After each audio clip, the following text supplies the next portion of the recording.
Iran के पास में enriched uranium है, और ये मत भूलिए कि एनरिच्ड यूरेनियम को सिर्फ एक मिसाइल के ऊपर पैक करके और दुश्मन के इलाके में फेंक दिया जाए, in this case it is Israel या अमेरिकी मिलिट्री ठिकाने, तो ऑटो बहुत सारी रेडियो एक्टिविटी वहां पर फैल जाएगी।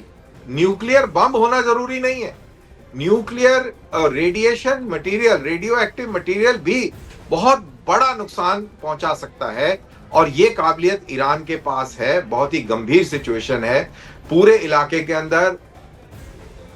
मैं जरा सर आपको रोक रही हूँ, बड़ा क्लोज विजुअल आया, देखिए मिसाइल अटैक कुछ ऐसे किया गया तेहरान के भीतर, बहुत ही close visual exclusively news 18 India पर आप देख रहे हैं इस महायुद्ध का, जिस तरीके से इजराइल ने प्रिवेंटिव मेजर कहते हुए ये हमला किया ईरान के तेहरान राजधानी में।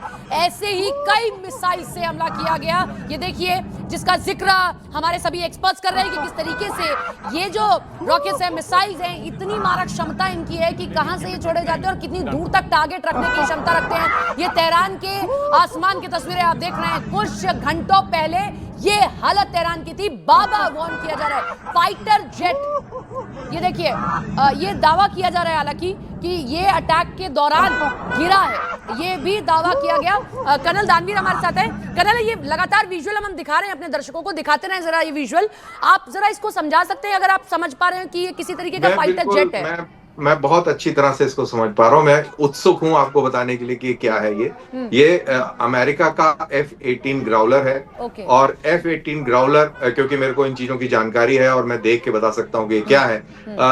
F-18 ग्राउलर इलेक्ट्रॉनिक वॉरफेयर का जहाज है। ये मिसाइलें फायर नहीं करता है, सेल्फ डिफेंस में एयर टू एयर मिसाइल जरूर होती है, बट ये इसके पास में इलेक्ट्रॉनिक वॉरफेयर पॉड्स होते हैं, और जिस इलाके को न्यूट्रलाइज करना होता है, तबाह करना होता है, उस इलाके के अंदर सारे इलेक्ट्रोमैग्नेटिक स्पेक्ट्रम को जैम कर देता है।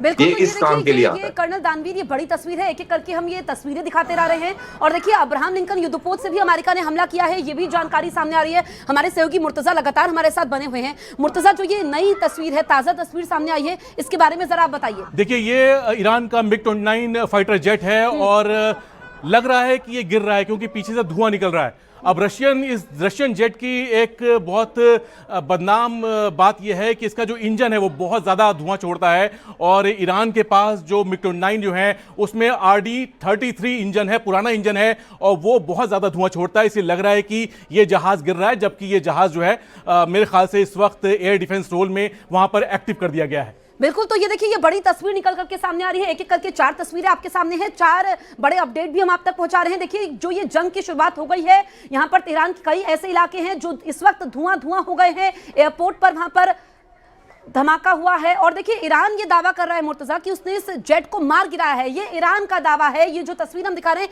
एक बार फिर से हम वो तस्वीर दिखाते हैं, फिर उसके बारे में बताएंगे, क्योंकि 4 तस्वीरें आपके सामने हैं।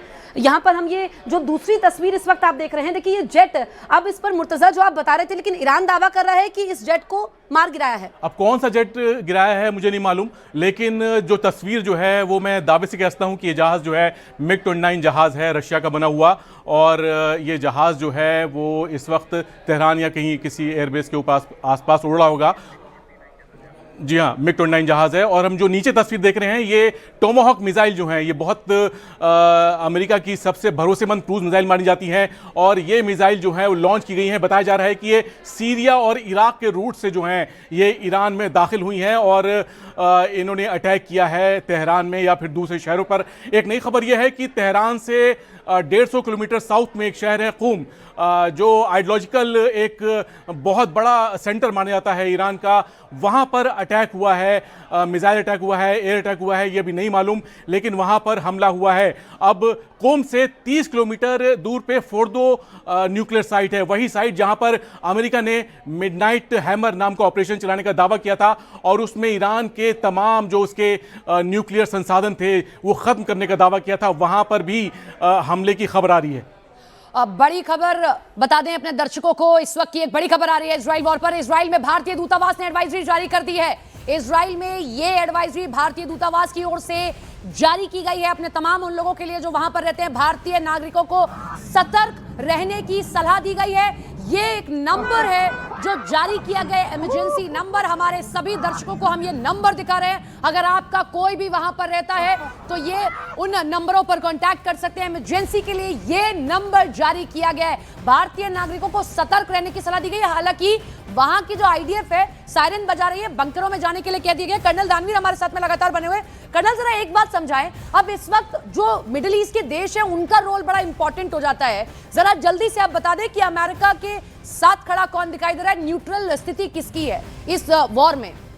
देखिए, बिहाइंड द कर्टेन्स जो सुन्नी वर्ल्ड है, हाँ। वो अभी अमेरिका और इजराइल के साथ खड़ा हुआ है और वो बाहर आके खुल के सामने नहीं आएगा, क्योंकि उनको अपने ऊपर ईरान का खतरा महसूस हो रहा है। क्योंकि ईरान के पास इतने सालों में बहुत सारे मिसाइल्स और ड्रोन्स हैं जो कि सारे निष्क्रिय नहीं किए जा सके थे पहले, और अभी भी बहुत बड़ा जखीरा उनके पास है और वो उनका इस्तेमाल कर सकते हैं। जहां तक ईरान की एयर पावर का सवाल है, उनकी एयर पावर बिल्कुल इस लायक नहीं है, काबिल नहीं है कि वो किसी भी किस्म की परवाज भर के और कोई हरकत कर सके, क्योंकि उसके ऊपर बहुत सर, ईरान में मनोबल बढ़ाने वाले गीतों का प्रसारण हो रहा है। तनाव के बीच मनोबल बढ़ाने की कोशिश ईरान में हो रही है। ये नई जानकारी हम आपसे साझा कर रहे हैं। टीवी पर यहाँ पर वॉर सॉन्ग चलाए जा रहे हैं। देखिए, क्योंकि वहां पर नुकसान काफी ज्यादा हुआ है। ऐसे में ईरान वो देश है जो हार नहीं मानना चाहेगा और ईरान को कमजोर आंकना गलती होगा।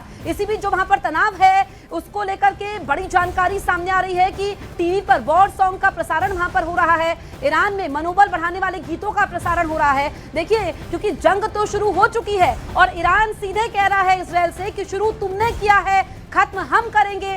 फिर से आपको ये पूरी खबर बता दें कि इजराइल और अमेरिका ने मिलकर जॉइंट ऑपरेशन है ये, यहाँ पर ईरान पर हमला किया।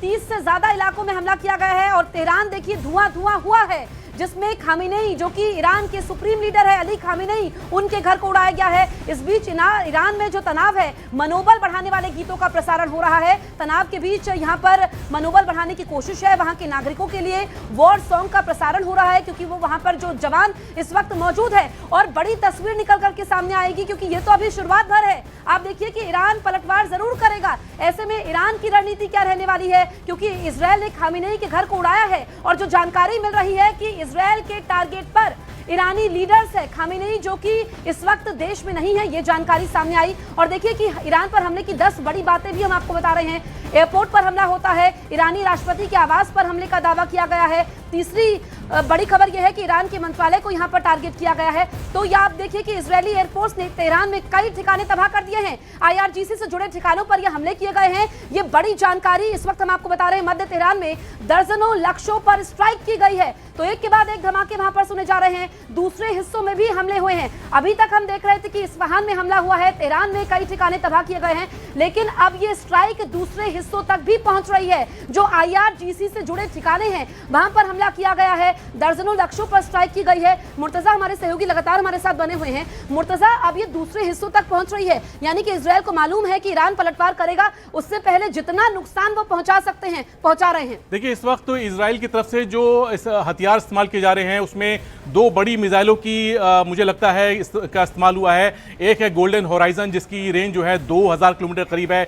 ये एक एयर लॉन्च बैलिस्टिक मिसाइल है जो किसी इजरायली जेट से फायर की गई होगी। और दूसरी आइस ब्रेकर मिसाइल है। ये मिसाइल ऐसी है जो जहाज के जरिए फायर की जाती है, और ये स्टैंड ऑफ वेपन्स हैं जो दुश्मन के टारगेट से दूर रह के उसको तबाह किया जाता है। और इन 2 हथियारों का, गोल्डन होराइजन और आइस ब्रेकर, इन 2 मिसाइल्स का जो है ईरान के खिलाफ इस्तेमाल किया गया है। तो ये मान लीजिए कि अभी तक या फिर B-2 या फिर F-35 जेट्स जैसे जो फाइटर जेट्स हैं उनका इस्तेमाल अभी तक नहीं किया गया है, या फिर ये अभी तक ईरान की सरहद से दूर होके इस युद्ध में शामिल है। बिल्कुल, किस तरीके के हथियार इस्तेमाल किए जा सकते हैं या कर रहे हैं वो जानकारी मुर्तजा आपको दे रहे हैं, डिटेल में आपको बता रहे हैं। जसप्रीत आपको तस्वीरें दिखा रहे हैं, लेकिन आज की बड़ी खबर, बड़ा अपडेट है ये जो आप तस्वीरें देख रहे हैं, इजराइल की ओर से आज एक बड़ा अटैक कर दिया गया प्रिवेंटिव मेजर कहते हुए। दीपक बोरा हमारे साथ में जुड़ रहे हैं, पूर्व राजनयिक। सर, मैं एक अभी ट्रंप का बयान सुन रही थी। रिपोर्टर्स ने पूछा आप क्या करने वाले हैं, तो उन्होंने कहा कि हो सकता है कि ये इतिहास की सबसे बड़ी जंग आप देखें। तो वो बार बार कहते रहे, हो सकता है ईरान ने इस चीज को हल्के में लिया हो कि ट्रंप ये कहते रहते हैं, बातचीत तो चली रही है, देखते हैं, लेकिन ये हमला हो जाएगा ईरान ने सोचा नहीं होगा। सर दीपक जी, आपको आवाज मिल रही है? आपको मेरी आवाज आ रही है? जी आप बोलिए, अब आवाज आ रही है। Okay, thank you. बहुत बहुत धन्यवाद। जब आपके साथ होता हूं मुझे बहुत अच्छा लगता है जब आपके साथ होता हूं, सीखने को मिलता है। मैं उस इलाके में 20 साल रहा हूं, तो मैं आपको बता देता हूं स्पष्ट रूप से, ईरान धमकियां दे रहा है। 4 घंटे हो गए अटैक को, अभी तक कुछ नहीं कर पाया। अगर अटैक करना चाहता था तो अभी तक उसकी मिसाइलें जो हैं, मैं ये कर दूंगा, वो कर दूंगा, मैं यहाँ मारूंगा, वहां मारूंगा, कुछ नहीं कर पा रहा है।